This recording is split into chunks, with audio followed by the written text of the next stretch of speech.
Good morning students, I am Tabrez Akhtar and in this class I am going to explain you question number 6 of exercise 3.3. This question says take the data given the minimum and the maximum temperature of various cities given in the beginning of this chapter. 3.1.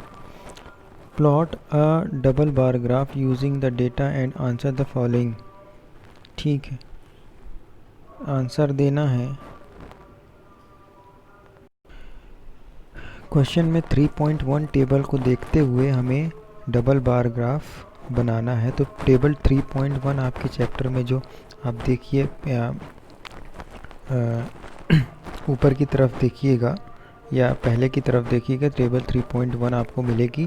तो वहाँ पे जो आपको data दिए हुए है उस data का आपको प्लॉट करना है, एक bar graph, double bar graph. ठीक है। Which city has the largest difference in the minimum and the maximum temperature on the given data. ठीक है। अब पूछ रहा है कि लार्जेस्ट डिफरेंस कौन सी सिटी में है। So this is our double bar graph and you can see the major difference shows in Jammu city, Jammu. ठीक है। तो कौन से जगह पे सबसे ज़्यादा, विच सिटी हैज़, तो आप जम्मू में कह सकते हैं कि सबसे ज़्यादा डिफरेंस है। ठीक है। डिफरेंस कैसे पता करते हैं भाई, इसमें दो बिल्डिंग दिख रही है, एक बिल्डिंग बहुत ऊंची है और एक बहुत छोटी है। तो इन दोनों के बीच का डिफरेंस ज़्यादा है। बाकी बिल्डिंग्स में देखिएगा, बाकी ग्राफ में देखिएगा, तो ये जो डिफरेंस है इन दोनों में इतना ज़्यादा नहीं है, ये दोनों में भी इतना ज़्यादा नहीं है, इन दोनों में भी। यानी सबसे ज़्यादा हमें जो दिख रहा है डिफरेंस, तो वो सिर्फ इन दोनों बिल्डिंग में ही दिख रहा है। ठीक है। तो इसीलिए आंसर होगा जम्मू। और टेम्परेचर क्या है इसका, एक तरफ का 41 है मैक्सिमम का और मिनिमम का 26 है। ठीक है। And the Jammu is the hottest city. अब पूछ रहा है कि name two cities where maximum temperature of one was less than the minimum temperature of the other. ठीक है। फिर से क्वेश्चन देख लेते हैं।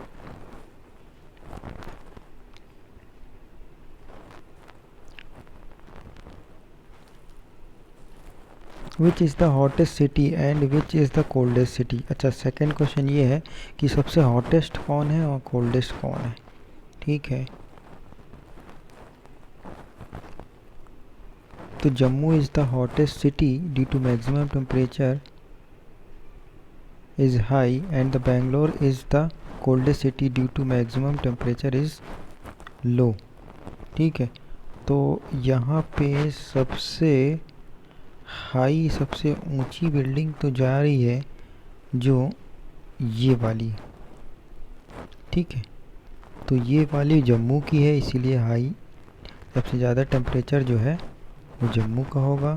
और सबसे छोटी कौन सी दिख रही है, सबसे छोटी ये दिख रही है, ये वाली देखो, ये वाली, ये किसकी है, बेंगलोर की है। तो मिनिमम टेम्परेचर में बेंगलोर आंसर आएगा। ठीक है, बेंगलोर। अब आते हैं कि इसके बाद क्वेश्चन क्या कह रहा है कि name two cities where maximum temperature of one was less than the minimum temperature of other. तो ऐसी सिटी के नेम बताने हैं जो जिसमें एक, अगर जिसका मैक्सिमम टेम्परेचर मान लो सपोज़ करो कि 20 है, तो दूसरी वाले का मिनिमम 20 होना चाहिए। अगर एक का मैक्सिमम टेम्परेचर 50 है तो दूसरे का मिनिमम टेम्परेचर 50 होना चाहिए। तो मैक्सिमम मिनिमम दोनों के बराबर हों, ऐसे कोई सिटीज़ हैं अगर देखा जाए तो। ये जो स्केल शो कर रही है, इसमें जो ब्लैंक वाली बिल्डिंग है ये मैक्सिमम टेम्परेचर शो करती है, और ये जो जिसमें लाइन है, जिसमें शेड वाली बिल्डिंग है, वो मिनिमम टेम्परेचर शो करती है किसी सिटी का। तो ये अहमदाबाद सिटी का दो टाइप की टेम्परेचर है, एक मैक्सिमम वाला, एक मिनिमम टेम्परेचर। ठीक है। तो आप देखते हैं मैक्सिमम और मिनिमम किसी का बराबर है क्या। तो हमें ये पता चलेगा इस मुझे दिख गया। तो ये वाला जो अहमदाबाद का मिनिमम है, तो ये मुझे बेंगलोर के मैक्सिमम टेम्परेचर के इक्वल दिख रहा है। देखो दोनों की हाइट सेम दिख रही है ना। तो एक मुझे ये दिख गया, और भी देखते हैं कि क्या है। हाँ, so the minimum temperature of two cities whose minimum temperature is higher than the maximum temperature of Bangalore and Ahmedabad and Jaipur, where minimum temperature is 29. तो बेंगलोर, अहमदाबाद, ठीक है, बेंगलोर और अहमदाबाद मैंने बताया था कि ये दोनों एक जैसे दिख ही रहे हैं, तो इनमें आंसर में यही आएंगे। ठीक है, और भी कोई है जो एक जैसा दिख रहा है मैक्सिमम और मिनिमम के मामले में?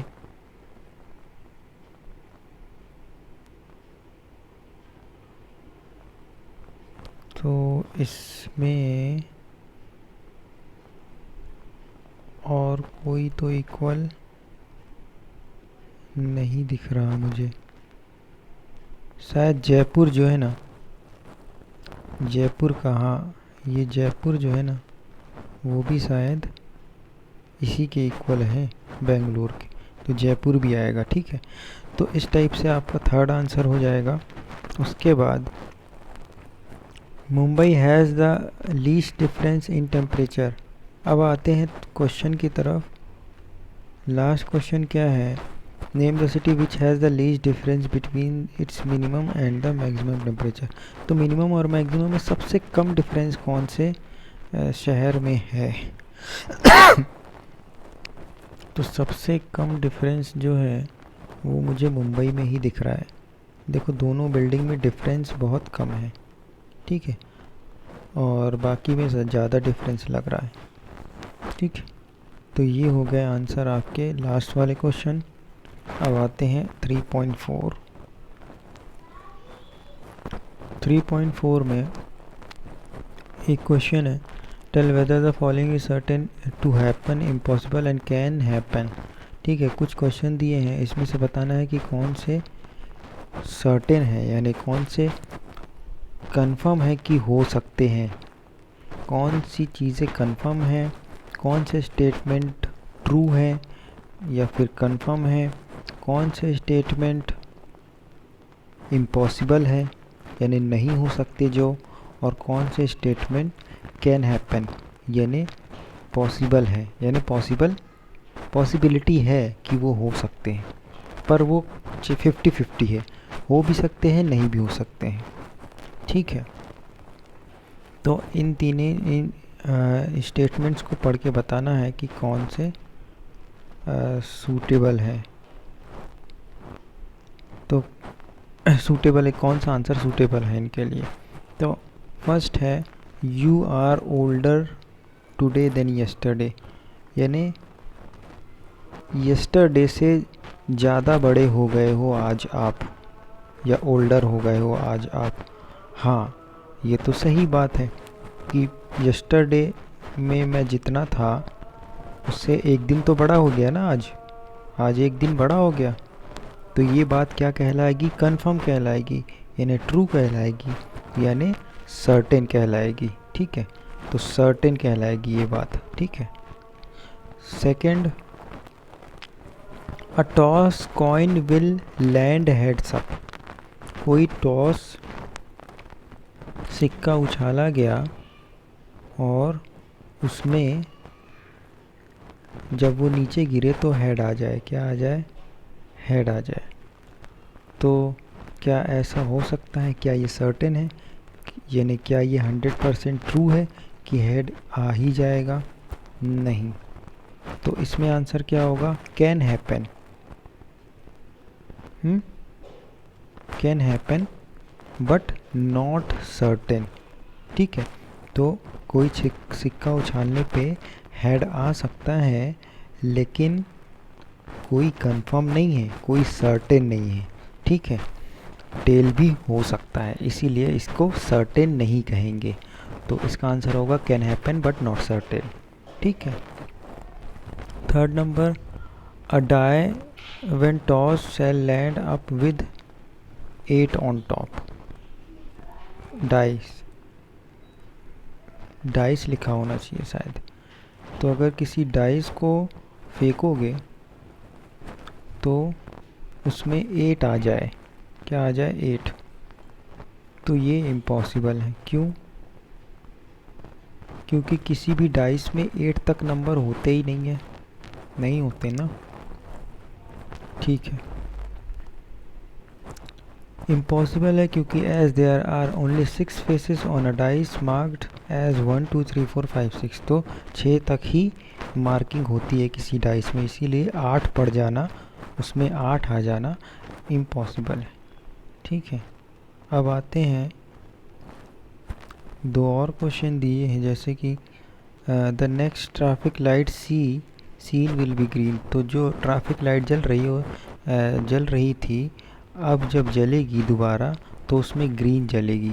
अगर आप ट्रैफिक लाइट के सामने खड़े हो और ये सोचो कि अगर अब दोबारा जो जलेगी वो ग्रीन होगी, तो हो सकता है ग्रीन होगी या नहीं भी हो सकता है ग्रीन होगी, तो ये कोई कंफर्म नहीं है। तो इसको हम लिखेंगे can happen but not certain. Tomorrow will be a cloudy day.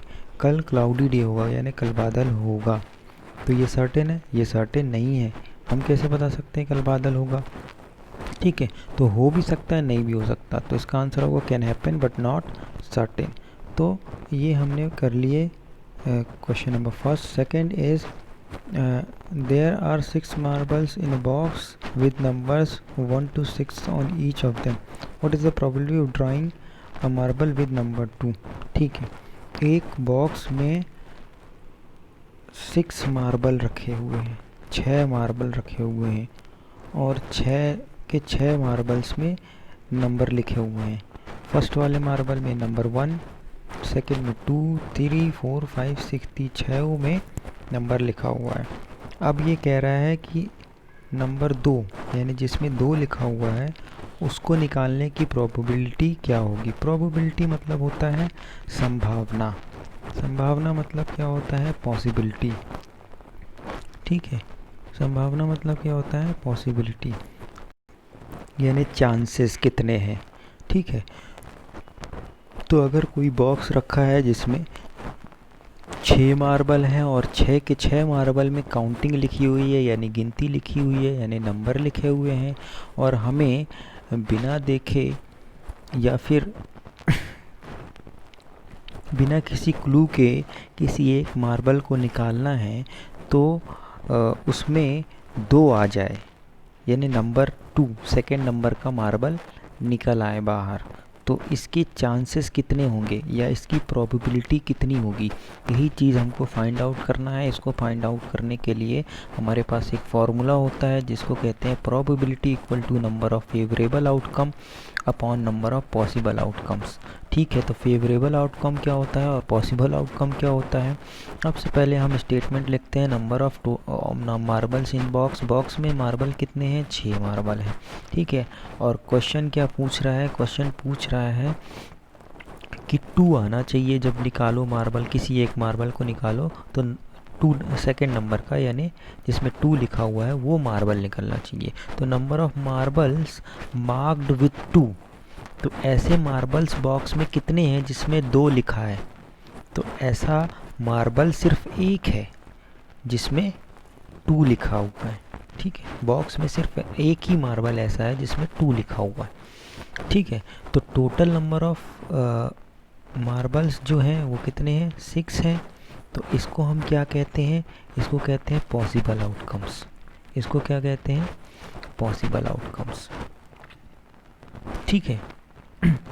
और number of marbles mark with 2, यानी 2 लिखा हुआ मार्बल ऐसे कितने हैं, सिर्फ एक है जिसमें 2 लिखा हुआ है। तो नंबर ऑफ़ फेवरेबल आउटकम्स कितने हो गया, नंबर ऑफ़ फेवरेबल आउटकम्स क्या हो गया, 1, ठीक है। नंबर ऑफ फेवरेबल आउटकम क्या हो गया, 1। ठीक है, तो अब ये हमें पता चल गया कि फेवरेबल आउटकम क्या होता है, कि जो हमें चाहिए क्या, नंबर 2 वाला मार्बल ही चाहिए, निकलना चाहिए। तो फेवरेबल आउटकम क्या है हमारा, आंसर 1 आएगा। यानी आंसर जो हमें चाहिए वो कितना होना चाहिए, सिर्फ एक ही आंसर चाहिए। और वो क्या होना चाहिए कि सिर्फ नंबर 2 वाला मार्बल आंसर में निकले। ठीक है, तो रिज़ल्ट में सिर्फ एक ही मार्बल हमें चाहिए, वो मार्बल होगा 2 नंबर वाला। ठीक है, यानी उसमें 2 लिखा हो। तो ये बात क्लियर हो गई। अब नंबर ऑफ पॉसिबिलिटीज़ क्या होगी, तो पॉसिबल आउटकम्स क्या होंगे, पॉसिबल आउटकम्स 6 हैं। क्यों 6 हैं, क्योंकि अगर आप निकालोगे, किसी मार्बल को निकालना है, ठीक है, तो एक नंबर 1 मार्बल भी निकल सकता है, निकालोगे हो सकता है नंबर 2 मार्बल निकल जाए जो कि आपका आंसर है, या फिर निकालोगे तो हो सकता है नंबर 3 का मार्बल निकल जाए। तो पॉसिबिलिटी कितनी हो गई, अभी 3 हो गई, 3 हो गई। अब अगर निकालोगे तो नंबर 4 का भी निकल सकता है, तो पॉसिबिलिटी कितनी हो गई, 4। अगर निकालो बॉक्स में से किसी एक मार्बल को तो 5 वाला भी तो निकल सकता है, तो पॉसिबिलिटी 5 हो गई। और अगर निकालो तो 6 वाला भी निकल सकता है। ठीक है, तो पॉसिबिलिटी कितनी हो गई, 6। तो पॉसिबल आउटकम्स क्या हो सकते हैं, यही मैं कहना चाहता हूँ, पॉसिबल आउटकम्स होंगे 6। ठीक है, क्योंकि चांसेस जो हैं वो 6 के 6 मार्बल के हैं कि कोई भी निकल सकता है उसमें से। तो पॉसिबिलिटीज़ हमारे पास 6 हैं, लेकिन चाहिए हमें सिर्फ एक आंसर, इसीलिए फेवरेबल आउटकम में क्या है, 1 है।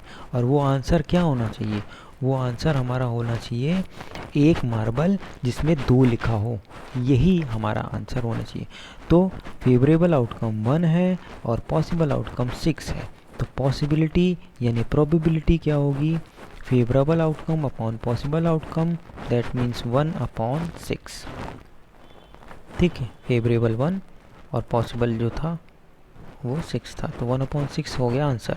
ठीक है, कुछ नहीं करना, बस इतना समझना है कि हमें चाहिए क्या और आंसर कितने हो सकते हैं, यानी मिल क्या क्या सकता है। ठीक है, सेकेंड क्वेश्चन में पूछ रहा है कि नंबर 5 वाला अब जब निकालो उस बॉक्स में से, मार्बल के बॉक्स में से किसी एक मार्बल को, तो नंबर 5 वाला निकले।